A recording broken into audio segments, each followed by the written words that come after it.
Buenas noches, queridos hermanos. Vamos a dar comienzo a este directo en el nombre del Señor y decir que a ver si encontramos el moderador. Así si se puede conectar o pedir para conectarse aquí.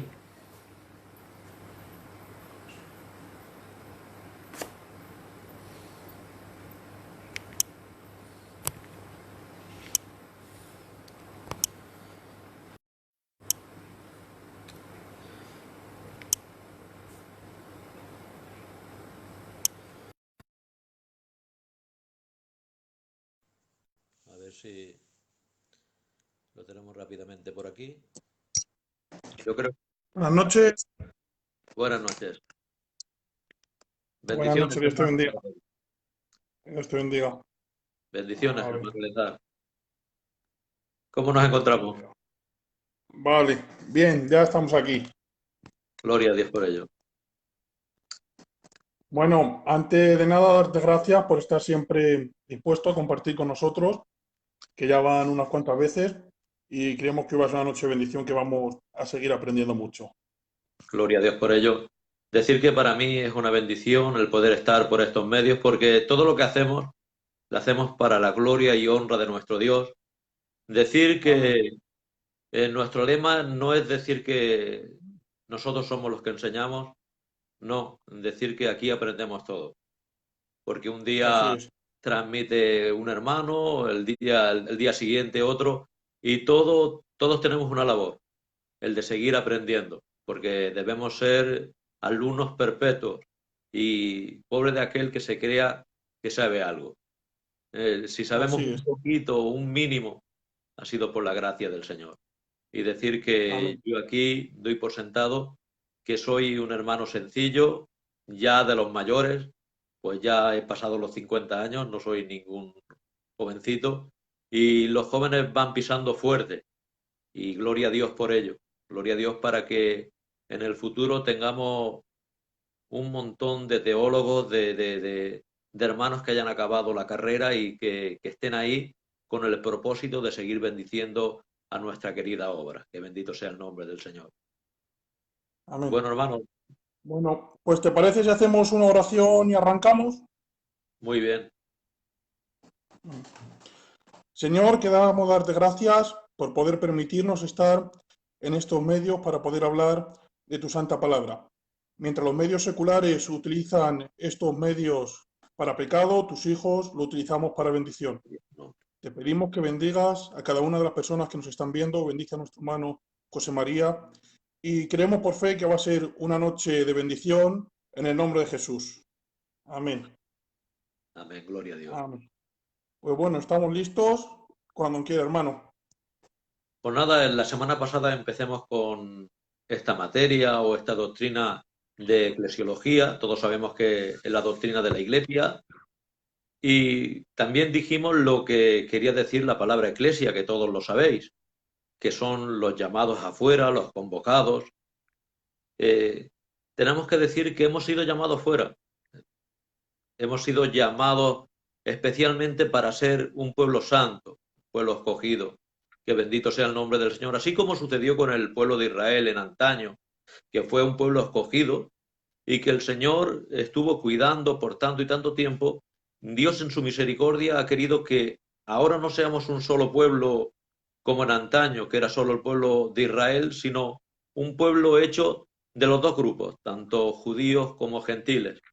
Y como todos sabemos, aunque el inicio de la iglesia fue judía al 100%, poco a poco se fue abriendo el camino y como se le dijo y dijimos la semana pasada, como se le dijo a Pedro, que le daba las llaves del reino, aunque los católicos lo hacen las esculturas con él con las llaves en la cintura, ahí colgadas como algo grande, que es verdad que era grande, pero el Señor estaba hablando de esas llaves del reino, es decir, de la palabra, de la transmisión oral de aquella palabra que tiene vida y tiene poder para resurgir la fe en el hombre, porque la fe es producida por la palabra. Y Amén. ese es nuestro empeño, querido hermano. Bueno, tú cuando tengas que decir algo, hermano, adelante, no tengas... Sí, sí, ¿sabes? usted hable, si algún hermano de más tienen preguntas, las van mandando, las apuntamos y al final usted siéntase libre y como Muy usted bien. quiera. Vale, pues tenemos que seguir con esta doctrina y vamos a hablar un poco, en principio, de lo que sucedió.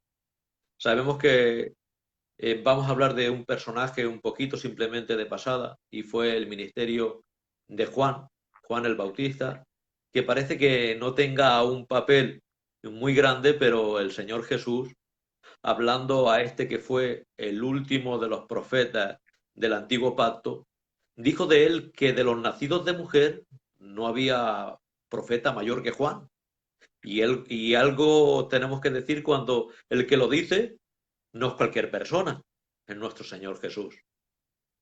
Llama la atención que tenemos que denotar aquel que nos muestra al Cordero de Dios que quita el pecado del mundo y aquel que dijo una frase que a mí me llama la atención en Juan 1:27, dice, este es aquel que ha de venir tras de mí, el cual es antes de mí, el cual yo no soy digno de desatar su calzado.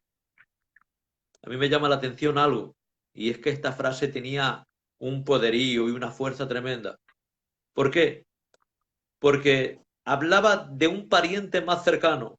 A él le estaban diciendo que si él era el Cristo o era alguno de los profetas, pero qué tremendo que dice que él simplemente era la voz de uno que clamaba en el desierto, pero además añade diciendo que hay uno que viene tras de él, pero que es antes.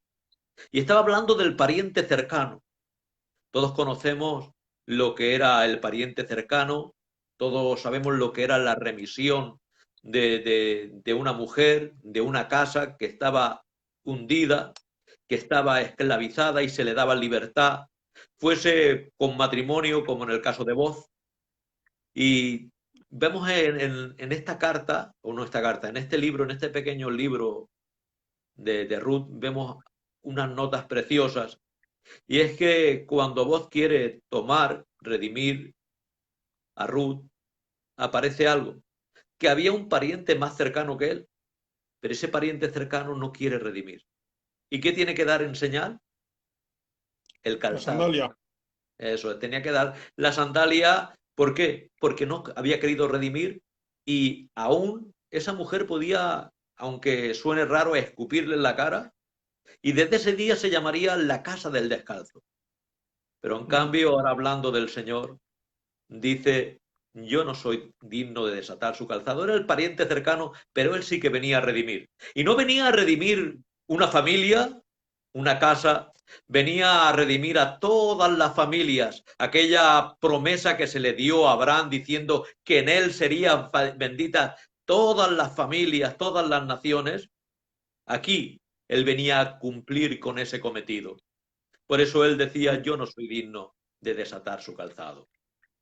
Y es algo tremendo el que él tuviera eh, el conocimiento, la revelación para mostrar aquel que venía a redimir, aquel que venía a librarnos de la cautividad del pecado y a darnos libertad, porque si el Hijo del Hombre los libertare, seremos verdaderamente libres. Amén. Tenemos que decir que el ministerio de Jesucristo es lo que hizo surgir la Iglesia. Por un lado, llama siempre la atención el hecho de que Jesús casi no se refiere a la iglesia en el Evangelio de Mateo. Y aparecen solo esas dos únicas citas: sobre esta roca edificaré mi iglesia, y todos sabemos, vamos a pasar de largo todo lo que conlleva la iglesia católica, creyéndose que era Pedro el primer papa, que allí fue establecida la iglesia. Todos sabemos que eso es un error, porque si le preguntamos a Pedro, porque para saber algo tenemos que ir al que estaba allí en el sitio in situ. Y ese era Pedro. Y si le preguntamos a Pedro, él dice que la piedra viva, la cabeza del ángulo, es Cristo. Así que tenemos que ir a las cartas de Pedro y él nos dice quién es esa piedra viva, preciosa, como le llama, y era Cristo. En, Amén. en referencia a Mateo 16-18, es suficiente para comprender que Jesús ya tenía en mente el hecho de que vino a los suyos, pero que ellos no le recibieron. Claro que sí, esa promesa hecha a Abraham no es por cualquier cosa. En él serían benditas todas las familias de la tierra. Y habla de dos simientes, que también lo estuvimos nombrando la semana pasada. Habla de la arena del mar, refiriéndose a lo que es familia suya, según la carne, es decir, a Israel, a los judíos, pero habla también de las estrellas. Esas estrellas están separadas de la arena del mar. Ahí está hablando de otra familia y está hablando de la iglesia. Así que es algo tremendo, tremendo ver que el Señor ha hecho grandes maravillas en este caso y podemos decir que el Señor está haciendo y obrando seguidamente. El Señor ha querido hacer, como hemos estado diciendo, una iglesia y que esa iglesia rompiese fronteras, etnias, colores, fuera una iglesia multicolor, pero a la vez todos unidos como un solo cuerpo, porque somos el cuerpo místico de Jesucristo. También tenemos que ver que el Señor Jesús igualmente hizo una avanzada decisiva en el establecimiento de la iglesia, a formar ese núcleo apostólico íntimo, decisivo en los planes, que luego vemos que esos 12 no eran el grupo completo, se nos habla de 70. Llama la atención que de esos 70 nos dicen las escrituras que cuando el Señor les dice que va a ser entregado y todo aquello, muchos se volvieron. Es decir, muchos desaparecieron. Muchos de los que le siguieron desaparecieron. Podemos ver que también había un círculo de mujeres que también les estaba siguiendo y podemos llegar a ese grupo de Pentecostés, que nos habla un grupo de 120 personas, como nos declara en el libro de Hechos. Otro factor que debe ser reconocido también es lo que el Señor, el cometido que les da, que tenían que esparcir el Evangelio, que no se quedase solo en Jerusalén, sino que llegase a Judea, a Samaria, a Galilea y hasta lo último de la tierra. Vemos unos destellos ya del Señor Jesús antes de su muerte, junto al pozo de Jacob, hablando con una mujer samaritana, una mujer no de buena reputación, porque todos sabemos que aquella mujer no tenía muy buena reputación, que se va a llenar agua a la hora donde el sol le estaba pegando más fuerte, porque a esa hora poca gente iba a ir a llenar agua. Pero en ese momento se acerca el Señor y le pide agua. Aquella mujer le dice: ¿cómo tú, siendo judío, me pides a mí agua? De judíos y samaritanos no nos llevamos bien, todos sabemos por qué. Pero llama la atención algo, que el Señor le dice que vaya y le cuente eso a su marido. ¿Y qué dice ella? No tengo marido. Y le dice: bien dices, porque 5 maridos has tenido y el que ahora dices que es tu marido no lo es. ¿Sabes? Aunque era real lo que estaba sucediendo en ese momento y era literal, hay un trasfondo tremendo. Y es que si nos vamos a Segunda de Reyes, capítulo 17, ahí nos habla de que lo que sucedió. Asiria, cuando conquista el reino del norte, manda gente de 5 ciudades. Y esas 5 ciudades, cada una exporta o importa a aquel lugar su dios. Entonces cada ciudad tenía su dios. Esos se mezclan con la gente israelita del reino del norte. De ahí que eran sirios mezclados con israelitas. Y adoptan esos dioses. ¿Cuántos dioses? 5. No es casualidad que se hable de 5 maridos y aquí de 5 dioses. Pero dice también el capítulo 17 que entonces resurgieron unos leones que estaban muy hambrientos y hacían matanza. Y por temor a eso, llamaron pedir que viniesen gente levitas y hicieron el santuario ese que conocemos que en Jerezín, intentando hacer adoración ¿a quién? A Jehová. Este es el sexto marido que dice, y el que dice que está contigo, ahí le No es el tuyo. nombra la mujer diciendo, ¿dónde tenemos que adorar? ¿En Jerusalén o en Jerezín? Y el Señor le dice, ni en Jerusalén ni en Jerezín, en espíritu y en verdad. Amén. Allí levantan ese altar y esa supuesta adoración a Jehová, pero era una adoración falsa, pervertida, que no era real, porque 5 maridos tenía, este sexto, el Señor dice mismo que no era su marido. Vemos ahí una similitud, que se dedicaba literalmente a esa mujer samaritana, pero también estaba hablando a todo el pueblo de Samaria. Llama la atención que 5 más 6, pero ¿quién era Jesús? Era el número 7, la perfección. Y él estaba dispuesto a ser su esposo, a que entrara en la iglesia. Es algo precioso decir que el Señor amaba tanto al judío como al samaritano, como al gentil. Llama la atención también que lo que toca al Señor cambia de parecer. En aquella Amén. época, llamarle a un hombre samaritano era más que maldecirle.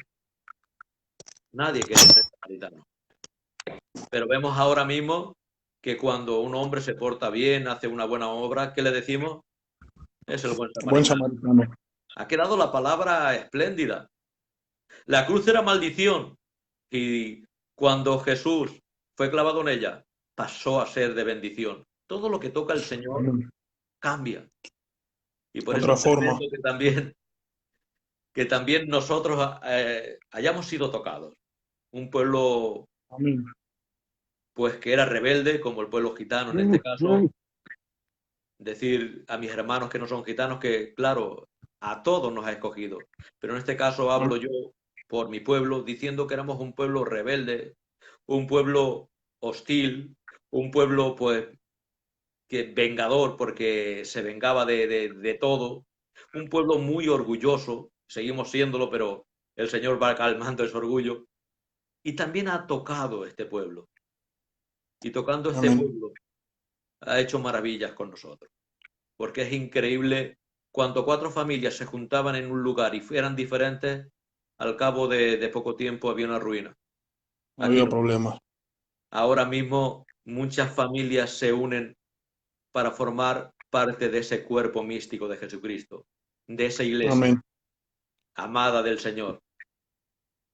Todos tenemos que decir que Jesús coloca el fundamento de la iglesia en el acontecimiento central de la Biblia, en toda la historia de la humanidad. Y este sacrificio expiatorio en la cruz es el que lo hace posible. Como dijera la semana pasada, Adán duerme en un sueño profundo y sale Eva de su costado. Simbólicamente, también en un sueño profundo duerme nuestro Cristo en el Calvario y de su costado Amén. sale la iglesia. Así Amén. que es algo tremendo, es algo tremendo. Tenemos que decir que las expectativas del pueblo judío fueron frustradas, fueron tremendamente, pues decir, para ellos fue un batacazo. ¿Por qué?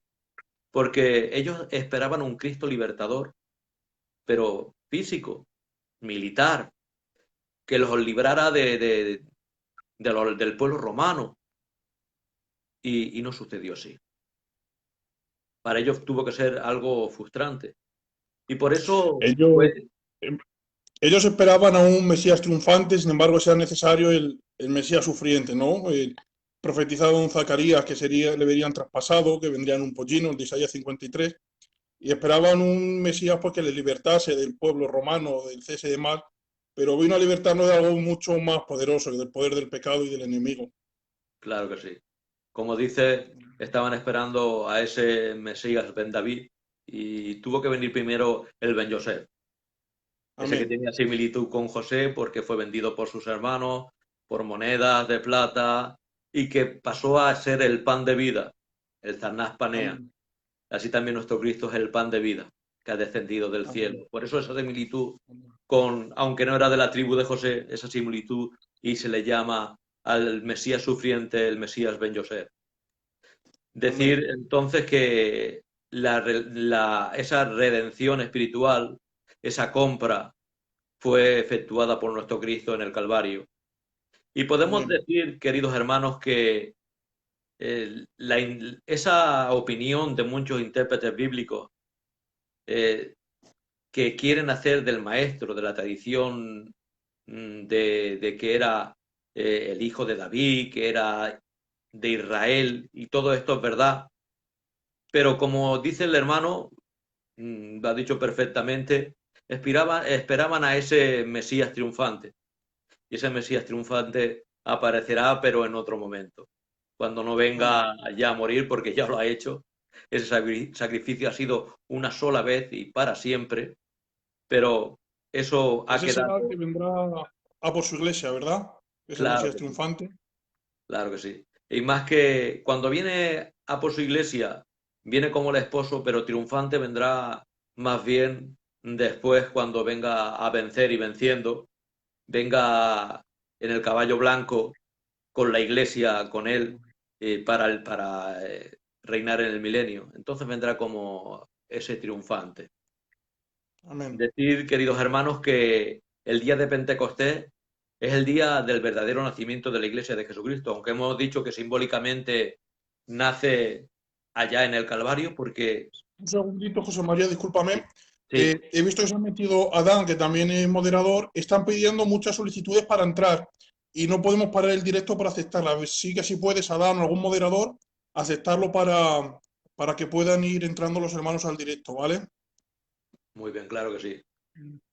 Decir que, como hemos dicho, Pentecostés es el día del verdadero nacimiento de la Iglesia y aunque hay una forma previa y una serie de acontecimientos anteriores a ello, como hemos dicho, simbólicamente nace del costado de Cristo, y la primera vez que le es transmitido el Espíritu Santo a la Iglesia, un grupo de 10, eso lo podemos ver en Juan 20, donde Jesús entra traspasando las puertas con cuerpo glorificado y les dice algo, recibid el Espíritu. Entonces, ¿quién Amén. transmite el Espíritu?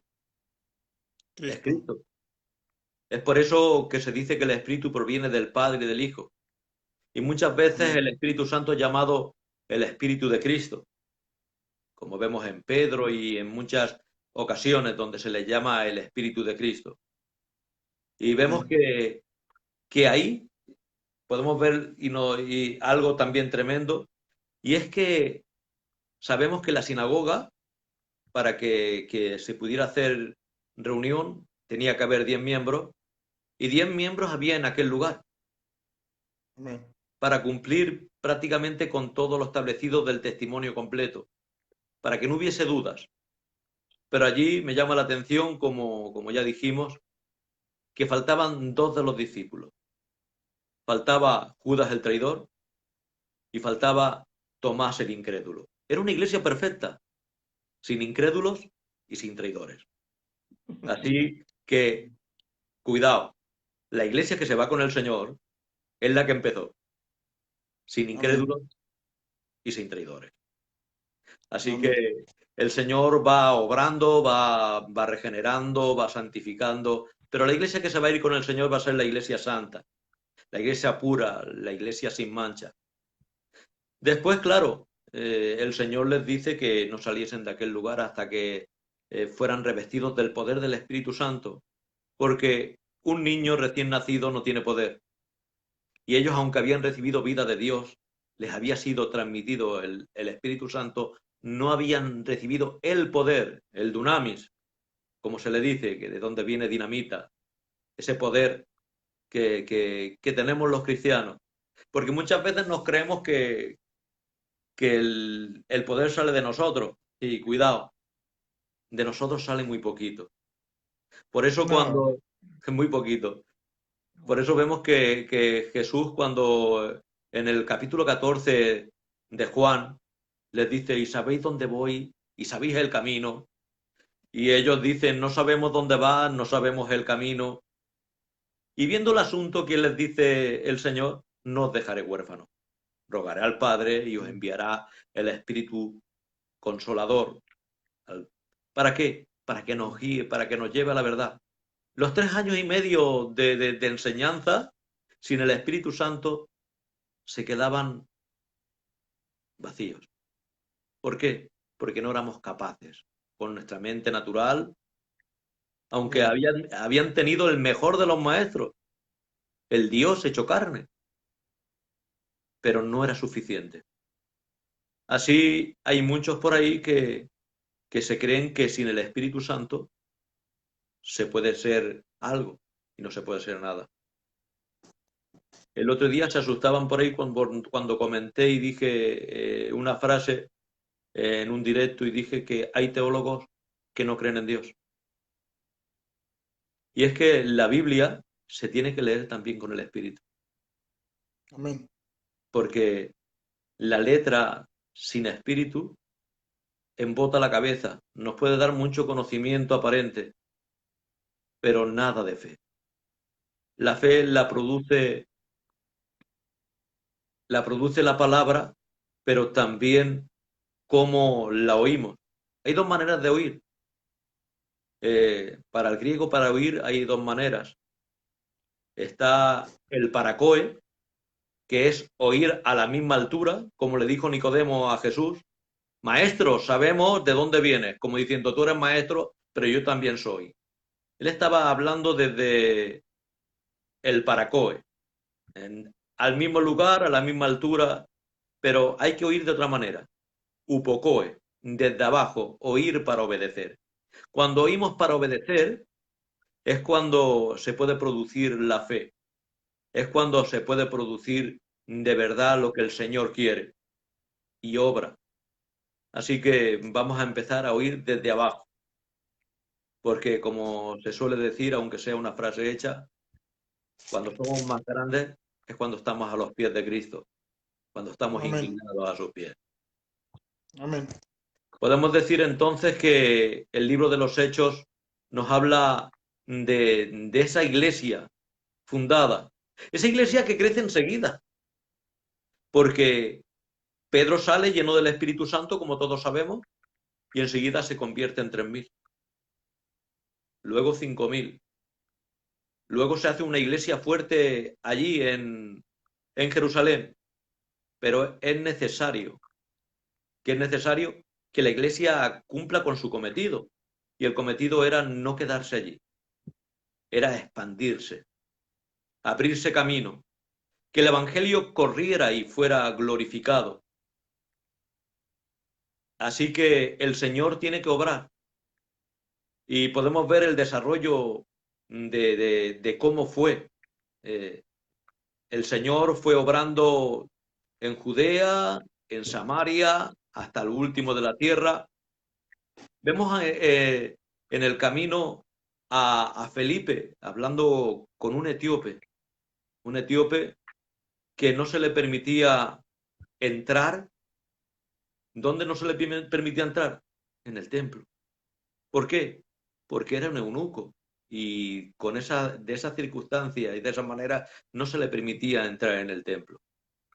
Pero llama la atención ahí la diferencia entre sinagoga o templo e iglesia. No podía tener parte con el templo, no podía tener parte con la sinagoga, pues era un eunuco. Pero nada impidió cuando fue doctrinado por Felipe subiendo en el carro y llegar a cierta agua a ser bautizado. Él dijo, Amén. ¿algo me lo impide? Esto es igual que la sinagoga o el templo, pero qué alegría, no era igual. Aquí sí que podía entrar.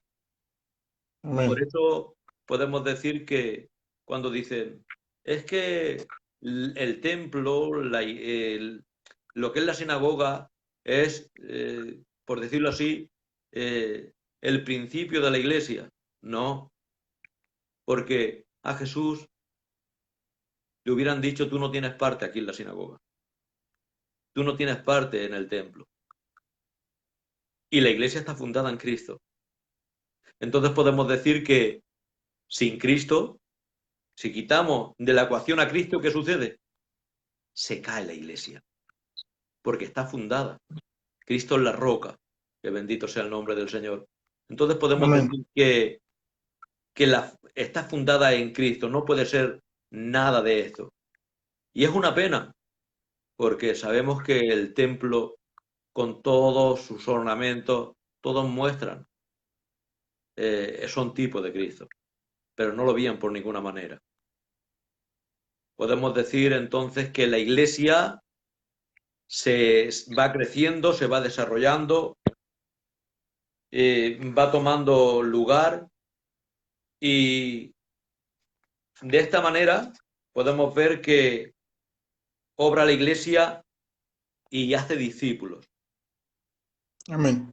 Hace discípulos que ya no son esos 12 originales, sino nuevas personas que entran en la iglesia y también esparcen el Evangelio.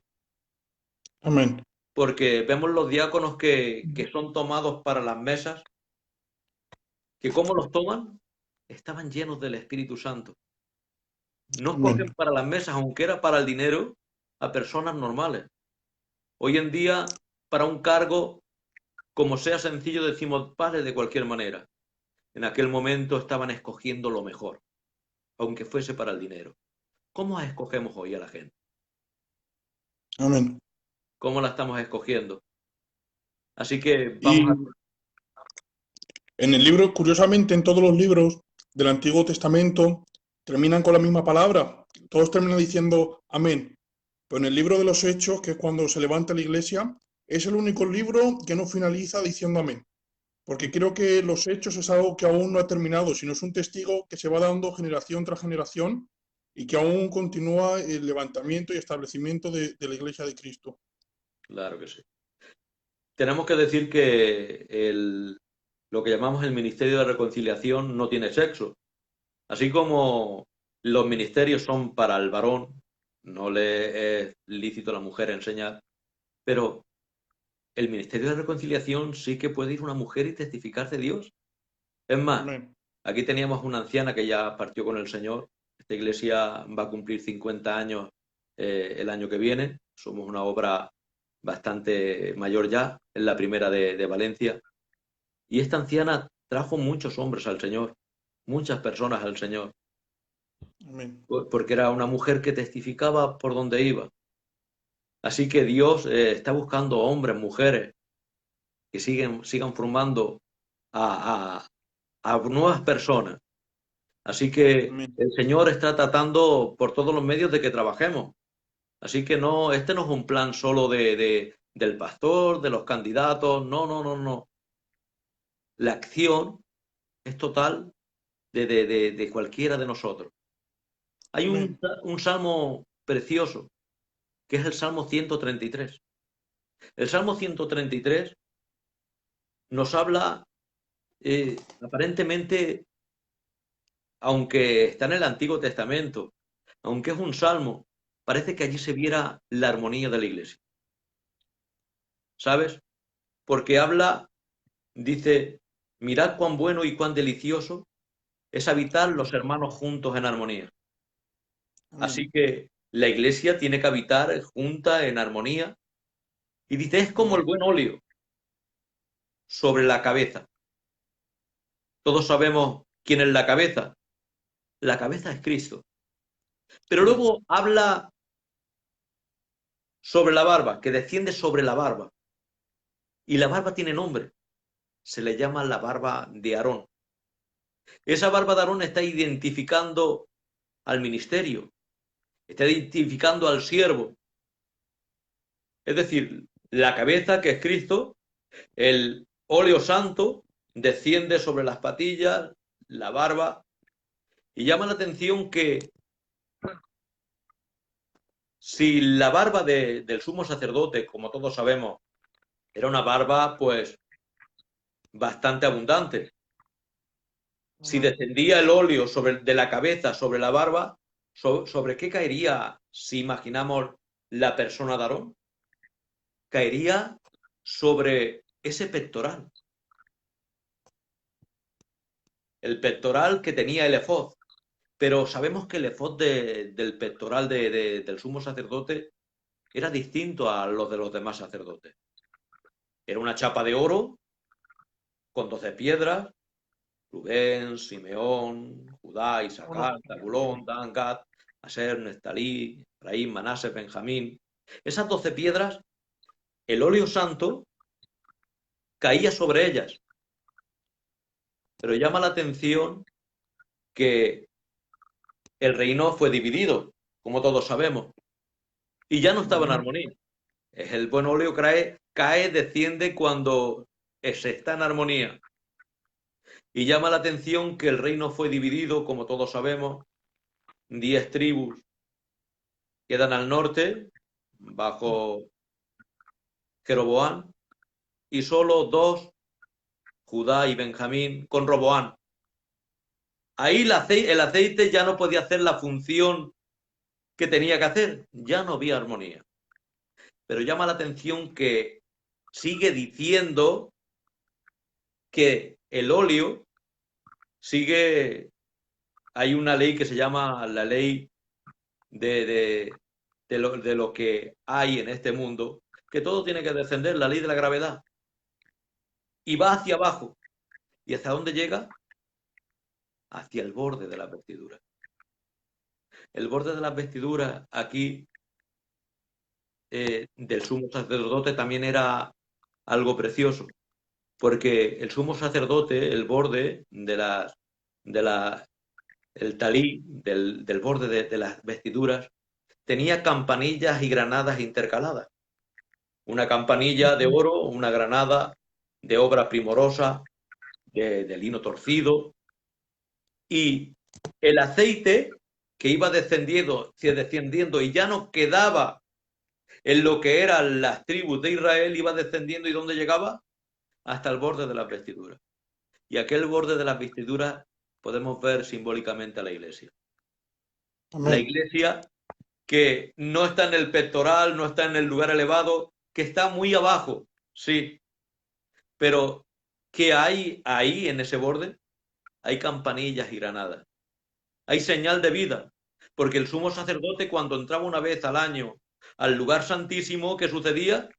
Entraba en aquel lugar y si no había sonido de vida, lo sacaban de aquel lugar. Habían atado primeramente un cordón a su tobillo, porque a ver quién era el valiente que entraba a aquel lugar a sacarlo. Para si sucedía que no se sentía las campanillas, sacarlo. Por eso la iglesia tiene señal de vida, tiene sonido de vida, pero también tiene fruto, tiene granadas. Y esa granada, ¿por qué habla de granadas y no de cualquier otro fruto? Se dice que la granada de aquel tiempo de la tierra de Palestina tenía 613 granos, justamente conforme a todos los preceptos de la ley.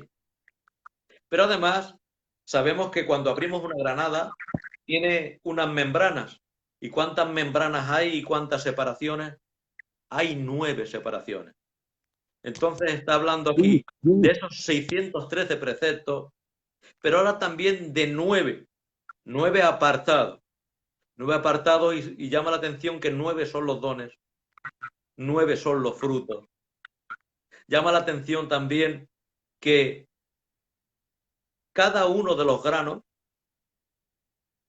aunque lo miramos y parece translúcido, en su interior tiene un color grana, rojito. Pero también ya algo, que cada uno de estos granos tiene semillas. Amén. Tiene vida. Así somos cada uno de los miembros de la iglesia. Tenemos el ministerio de la reconciliación. Amén, qué bonito. para dar testimonio de vida. Por eso lo que estaba abajo, lo que parece que no servía y estaba en segundo plano, ha pasado a tomar ese privilegio, esa bendición. Llama la atención, aunque sea simplemente un comentario, pero el Señor Jesús, cuando fue tocado en el borde de sus vestiduras, dijo: de mí ha salido poder. Amén. Ese talí estaba lleno de la unción. Amén. Él era el sumo sacerdote, no según el orden arónico, pero según el orden de Melquisedec. Así que somos la iglesia del Dios vivo. Somos Amén. columna y baluarte de la verdad. Y tenemos que entender que el Señor ha hecho cosas tremendas. Podemos decir que el Señor tiene constituida la iglesia, tiene un cimiento hecho sobre ella que son los apóstoles, pero después cada uno de nosotros tenemos que edificar, ¿sí? Porque somos esas piedras vivas. El Señor nos llama piedras vivas, no piedras muertas, porque hay muchas clases de piedra. Somos piedras vivas. Y el Señor quiere que esas piedras vivas... ¿Qué pasa con algo que está vivo? Crece. No podemos estar estáticos. No podemos ser los mismos de siempre. No podemos estar actuando de la misma manera durante años y años. Hay veces que le preguntamos a un hermano: ¿cuántos años está en el Señor? Estoy 30 años. Pero 30 años y está igual.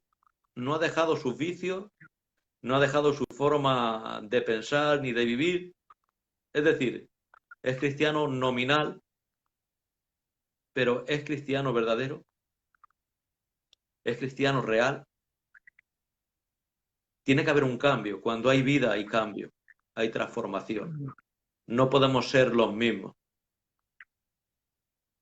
Somos un cuerpo, porque la Biblia nos habla de tantas y tantas formas hablando de la iglesia. Y es sumamente importante esta perspectiva que nos dice en Corintios, Efesios y también en Colosenses y en Romanos. Y plantea que se tienen que multiplicar los miembros. Amén. Dice Romanos 12, vamos a leerlo.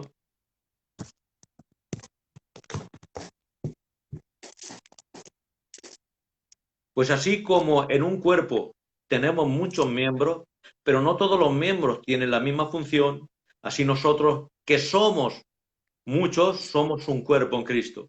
Individualmente miembros los unos de los otros, dice Romanos 12:4, pero teniendo dones que difieren según la gracia que nos ha sido dada.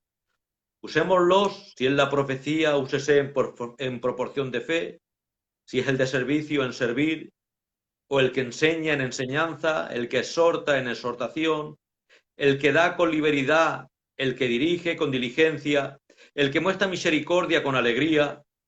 El amor sea sin hipocresía, aborreciendo lo malo.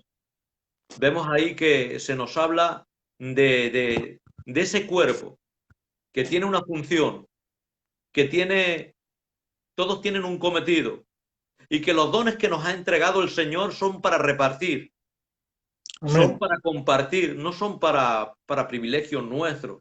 No, el Señor nos lo ha dado para bendecir a la iglesia. Amén. Señala también que este cuerpo forma personas, las cuales es Cristo en nuestra cabeza. Y como dijéramos la semana pasada, imaginaros que nosotros somos el cuerpo y Cristo en nuestra cabeza, como hemos dicho. A Cristo también se le llama la luz del mundo, y dijimos algo, que ese brazo, esos brazos, esos 7 brazos que tiene el menorá, la lámpara, también tienen que ver con la cabeza, porque 7 lámparas tenemos en nuestra cabeza. En este caso Cristo, 2 ojos, 2 fosas nasales, 2 oídos y una boca. Y sin Cristo la cabeza, ni oímos, ni vemos, ni olemos, ni gustamos. Tenemos que gustar y ver que el Señor es bueno. También se nos Amén. nombra como un edificio. Jesús anunció que edificaría su iglesia y hablaba a los judíos para quien el templo de Jerusalén era esa realidad objetiva. Pero el Señor les dice derribar este templo y en 3 días será reedificado, y hablando de su mismo cuerpo. Pero ahora Cristo pasa a ser la cabeza y nosotros somos ese cuerpo, ese edificio, los que nos conduce a ver la iglesia como un edificio que se va construyendo día a día hasta la venida del Señor. El edificio tiene su plan trazado por el arquitecto, tiene su fundamento, el cual es prácticamente invisible, y sostiene todo lo visible. Igualmente tiene sus edificadores, que deben sujetarse a lo planeado a fin de que resulte el templo santo del Señor. No podemos edificar de cualquier manera. También se nos habla como planta. San Pablo emplea la figura de una planta que está sembrada por alguien y regada por otro. Pablo plantó, el otro regó, Apolo regó, pero ¿quién da el crecimiento? El crecimiento lo da nuestro Señor. Sin Él, Amén. plantemos lo que plantemos, reguemos lo que reguemos. El crecimiento es de Dios. No hay otro que Amén. pueda dar el crecimiento, es nuestro Señor. Así que se nos habla también de la esposa.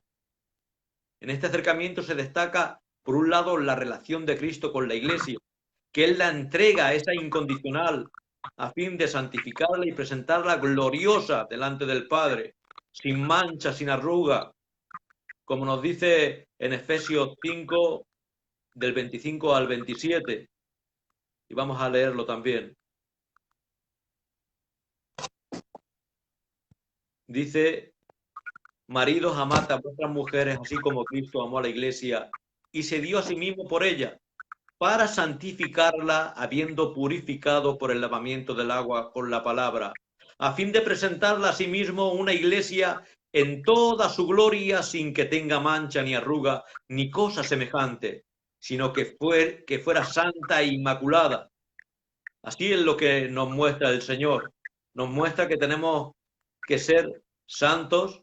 Estamos en santidad progresiva y tenemos que ir cada día santificándonos. Además se nos muestra también como rebaño, el cual tenemos un pastor supremo, el príncipe de los pastores, que es nuestro Cristo. Jesús se presenta a sí mismo como el buen pastor, que da su vida por las ovejas. Amén.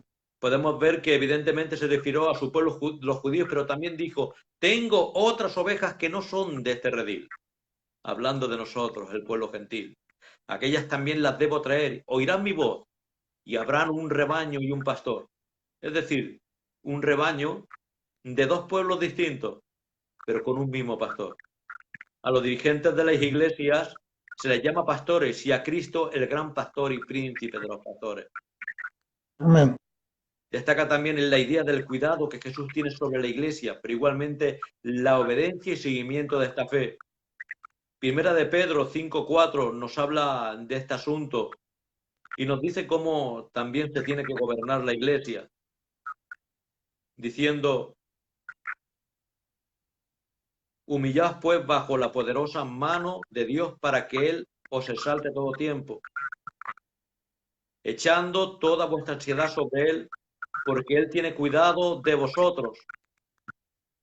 Sed sobrios, sed de espíritu sobrio, estar alerta. Vuestro adversario, el diablo, anda al acecho como león rugiente, buscando a quien devorar, pero resistirle, firmes en la fe, sabiendo que las mismas experiencias del sufrimiento se van cumpliendo en vuestros hermanos en todo el mundo.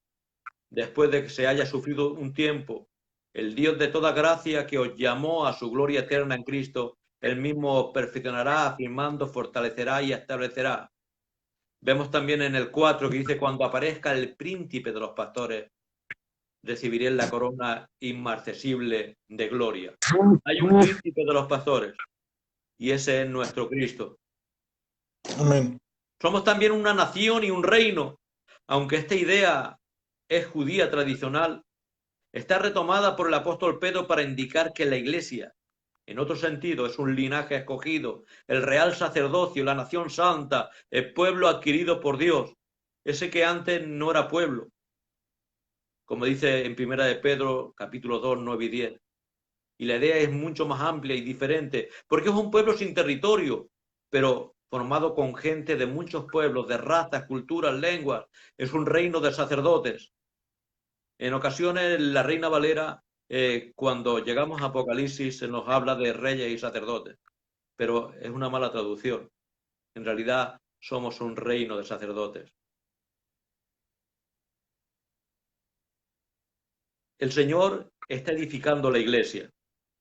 El Señor está obrando de una manera tremenda, pero estas figuras que antes hemos visto están demostrando lo que debemos ser y lo que somos, porque en ocasiones somos, pero en otras ocasiones aún debemos de llegar a ser.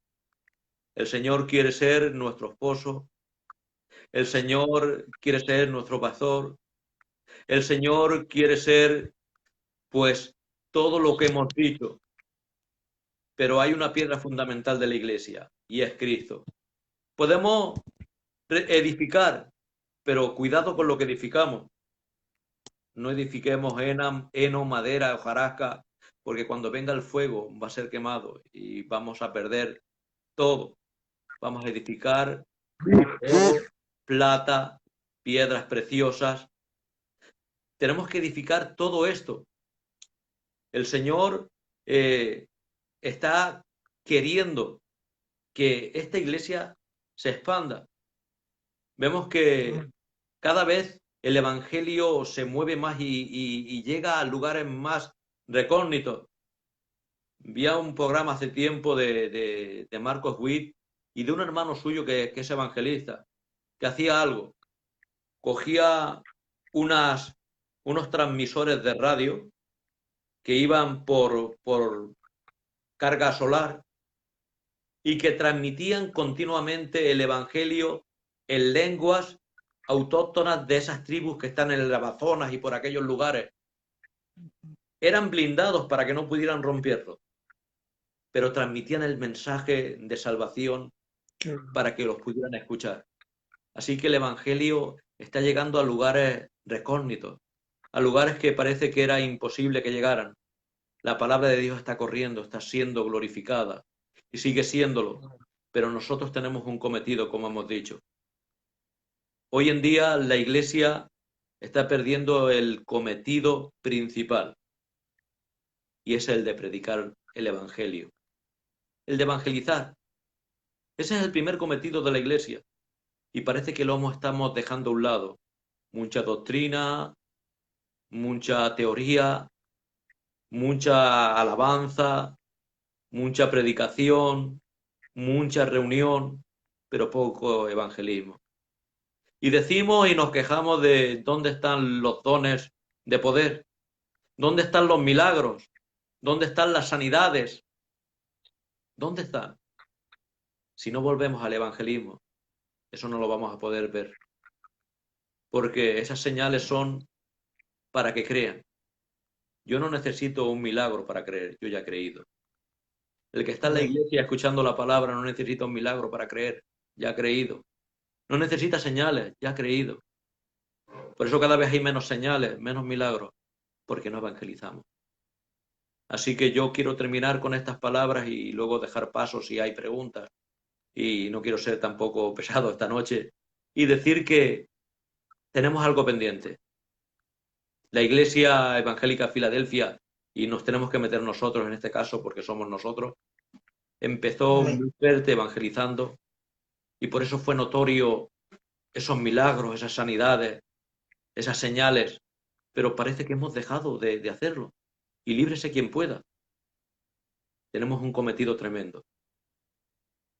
Anunciar el Evangelio a toda criatura. Pero estamos haciéndolo. Hermano, hasta aquí, si hay alguna pregunta, vamos a dejar paso. Vale. Vamos a dejar un par de minutos a ver si hay alguien que tenga alguna pregunta.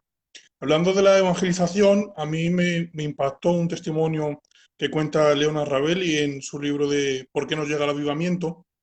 Era de un pastor que estaba con un asesino que iba a ser condenado a su sentencia de muerte, y mientras iba por el corredor de la muerte le iba predicando y le dijo este asesino, si realmente yo creyese lo que tú estás predicando, iría por todos Estados Unidos, aunque estuviese lleno de cristales, descalzo, predicando lo que tú me estás diciendo. Claro que sí. Y es algo que me impactó. Yo creo que es algo que lo estamos dejando muy de lado, el tema de la evangelización, y que es algo que hay que retomar. Si hay alguna pregunta, los hermanos la pueden mandar por escrito. Pues parece que no tenemos preguntas, que ha quedado todo claro. Decir que para evangelizar también es algo necesario Amén. y es estar convertido primero.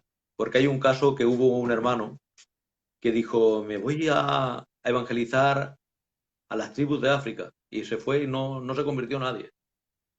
Y luego dijo, pues bueno, voy a predicar por aquí, por la zona de que vivo, por aquí, por Valencia. Y tampoco se convirtió nadie. Luego predicó a su familia y tampoco se convirtió nadie. Y le dijeron, es que es necesario que te conviertas tú primero. Así que vamos a evangelizar, pero estando convertidos nosotros primero, ¿eh? Que no Amén. podemos convertir a nadie o tratar de traer a alguien al Señor si nosotros no No estamos estamos nosotros. primeramente con un testimonio limpio, intachable y en buen lugar. Amén. Porque muchas veces en vez de honrar al Señor estamos deshonrándolo con nuestro testimonio. Y eso también es una realidad. Amén. Vale, pues bueno, yo creo que se ha puesto todo lo que se ha que poner, ha quedado claro, ningún hermano tiene ninguna duda. Yo creo que podemos dar por finalizado este vídeo, son ya las 12. Yo creo que ha estado completo y que ha sido una bendición. Gracias por compartir con nosotros y bueno, seguimos aprendiendo por aquí. Muy bien, pues bendiciones para todos y un abrazo de vuestro hermano José María Pichón.